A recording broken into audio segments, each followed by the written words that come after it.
Hello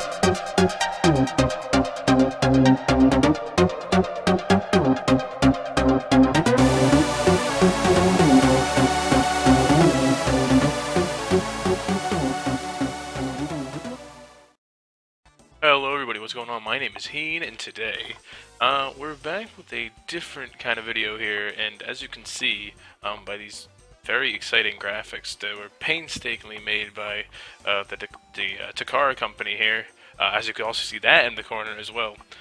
This is Gadget Racers, and I'm currently playing Gadget Racers on a PS2 emulator, which is a bit of a shock for me personally, because first of all, this game has been incompatible with any kind of emulator up until like a little over a week ago, and I haven't even been up to date on this kind of thing.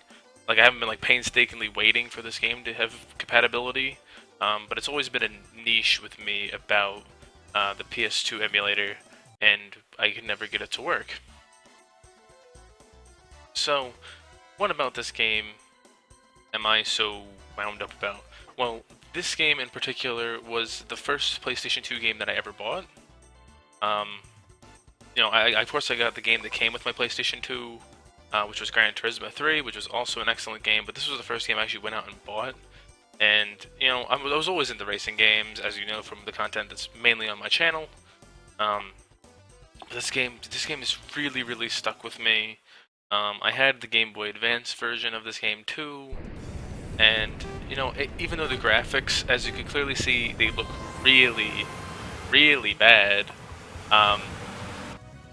This was a PlayStation 2 release game. This game came out on the PS2, and it used some of the same textures and models that were being used in the N64 version of the game, which is a much more basic architecture, certainly. That's even worse than PS1 graphics. So I'm sorry. Did I say 64? I meant the Sega Dreamcast. I'm pretty sure. So I don't want to spend too much time just explaining this game. I'm doing a lot explaining this game. I think I beat this game maybe like 8 or 9 times. If you guys are wondering where to get this game, I found it on a ROM site. I might not even have to use the ROM for that much longer, because if I want to head home from college, I'll actually be able to use my own PS2 disc, because the emulator also supports that. So it's pretty nifty. So I really wanted to do a Let's Play of this game because it is that crucial to my life, at least growing up. Well, I hope you guys really like it, because I'm going to do it regardless. And it's going to be a pretty long one, too. It's a very long game. Alright, so let's hop right into it now by going to the Grand Prix section. Alright, so the first thing we're going to be greeted with is an ability to pick a car body. And this game is very much like Drift City in the sense of whatever car body you pick has no impact on how your car actually functions. And that's because these cars aren't necessarily... okay, they are based on a real car, right? This car is looks like an old Yaris or a Vitz or something. That's a Volkswagen Beetle. That's just clearly a commuter bus. Might be some old Volvo van. That's a Celica. That looks like a Ford Explorer, Ford Expedition, something like that. But you notice that they're all like really tiny and squished together, and that's because they're based off of these other cars, toy cars that were sold in Japan, called Churokyu, and they're basically just like little cute wind-up cars with giant rear wheels and little front wheels, and they had like a little like slot in the back of them, so you could put a penny in the back, and they would do wheelies because there was so much weight on the rear that it would pop a wheelie when it was driving. So they're really entertaining for kids, and this game is actually was sold in Europe as penny racers. I'll probably put that as a tag as well for people who, for Europe who actually want to see this game as well, because they know it as penny racers, but I knew it as Gadget Racers. Only place in the world called it Gadget Racers. I think the sequel to this game, or the supposed sequel to this game, was actually called Penny Racers. They kind of ditched the name, I think, except for the versions of the game that I had it. So, I need to stop ranting about this explanation here. So we're gonna pick a car here, and so we have a little Beetle here. It's alright. We have a the Toyota that looks like a Vitz kind of thing, or a Yaris. We have Explorer or an Expedition. We have a Celica. I might pick the Celica because, well, you know, Celica's a sports car. You know, we love our Celicas. We gotta treat our Celicas right. Or also discontinue them, and they did. We can pick the Sweden van, which definitely has not a warm place in my heart anywhere. We have this beautiful, majestic creature that commutes people. It's a bus. So, as per usual, I always pick the bus. And you get to name every car that you get. So yeah, that'll be something really good too. So, we are going to name our first bus, Paul. And why am I going to name him Paul? I don't know if I ever said this in any of my videos prior to this. I might have. I'm not even going to go into an explanation of that. All I have to know is Paul was my bus driver in high school. Leave it at that. Leave it at that. If I go too far into that, people are going to get concerned. So, we're going to put these 5 menus here, which include Race, which has a bunch of sub-options, Customization, which lets you, as you can see, you can literally just take the body off your car there, which, you know, that's another thing that actually was with the toy cars as well. You take just the shell off of it, and you keep the body underneath. So you just swap the shells usually, rather than just swapping the body, which kind of brings back to that concept of all the cars are the same underneath, like Drift City, where it's all based on your parts. It's not really based on the car. You have a shop, which you buy new parts, new shells for cosmetic reasons, and well, not just cosmetic reasons, but because some body shells are important for different kinds of championships, and we'll see that later as well. We have a driving school, which is literally like the easy mode version of the Gran Turismo driving school. I think that's where they got their inspiration for that from. And this option for setting up your PlayStation 2 DualShock 2 brand new controller, and I'm using an Xbox 360 controller, so they don't know what's going on there. Yeah, so let's see if we have any money to start too. Alright, so we agreed with our first 2 shops, Cool Custom and Road Racer. This is the body shop, and this is the parts shop, as it says at the bottom. Don't even need to do the explanation. Tuning. Tuning is basically you buy something temporarily. I guess I can show it to you, can I? Yeah. So you could buy like a tune-up here, and it costs a lot, right? Comparatively, so you're actually giving it 1,000 gold or 1,000 G coins. I'll call it G coins. So we can keep the Drift City dream here alive. But you get one of these 3 tunes here. And these don't last forever, I think. Or, sorry, they go away when you change out parts. And you'd think that'd be okay. Definitely okay for, like, starting up the game. Right? If you're just like, you know, oh, I have, like, the basic parts on my car like I do now, and all I want to do is use these parts to do the first couple races. I'm not going to buy any new parts for a while. That's fine. Come here and do the 300 gold easy tune. Or if you absolutely have to do the final tune, which is a complete waste of money, don't do that one. And I'm also got to get used to this game too, because I realized that the back button isn't circle, like all the other PS2 games, because this was a PS2 launch game. And they tended to have a lot of back with triangle, so used to it being circle. And here you can see even more of the extent of how crazy this game was. Like you can have your different drivetrains, and you know they tell you what the benefit of each one is. Everyone knows that you want to be a supercar, so you want a mid-rear drive car, and yeah, I don't know. You know, some of them are obviously better for certain things. Does have certain effects. You know, this game is actually pretty, in depth for what it is.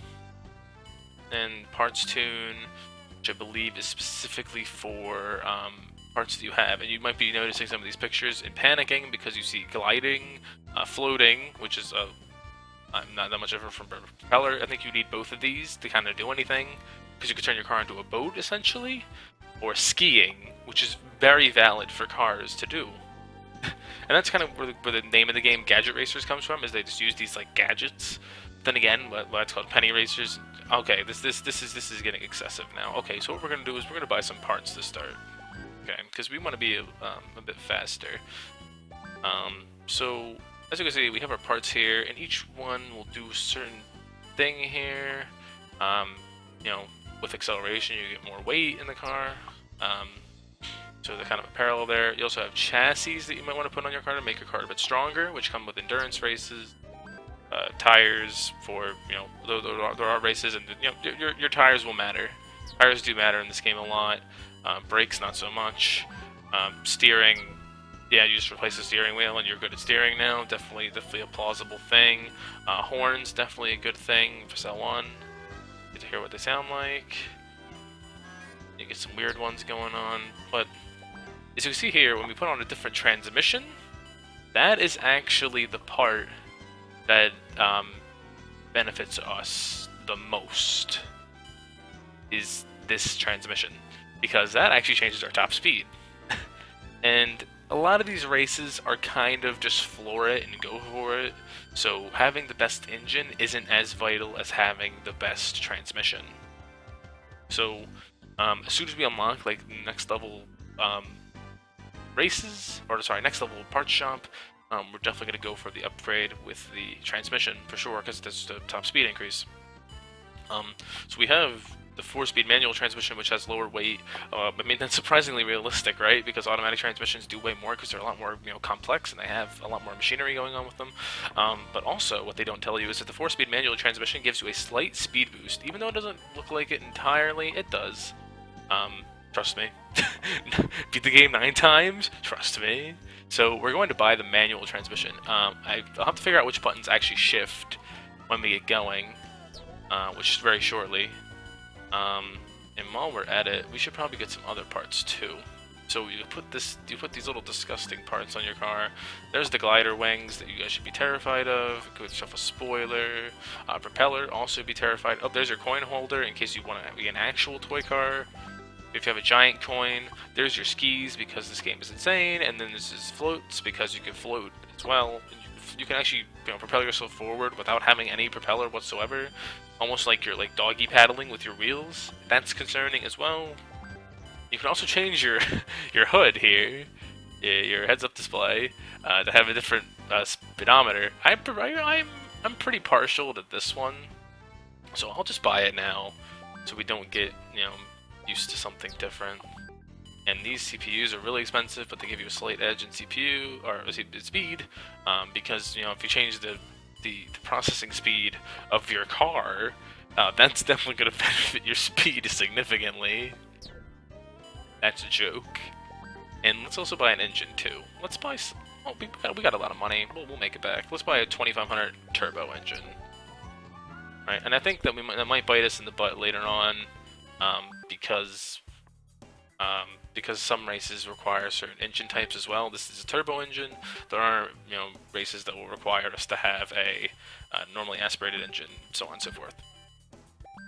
There we go. That's our changes right now. No cosmetic changes yet. We might do that later. But we're running on about 13 minutes of recording time here because I've done a lot of rambling, so I want to get some races in too, so you can see the beautiful extent that this game wants to share with us all. So Sprint, Grand Prix, and engine regulation. Like I said, engine regulation. Bite us in the butt later. That's for that. Grand Prix is where we're going to advance to like the next sectors of the game. The big boss kind of races are here. And Sprint is just your basic challenges. Start with the beginner ones. So this is the first race. Prairie and Country Road. There's our points for. There's our money for winning. You even win.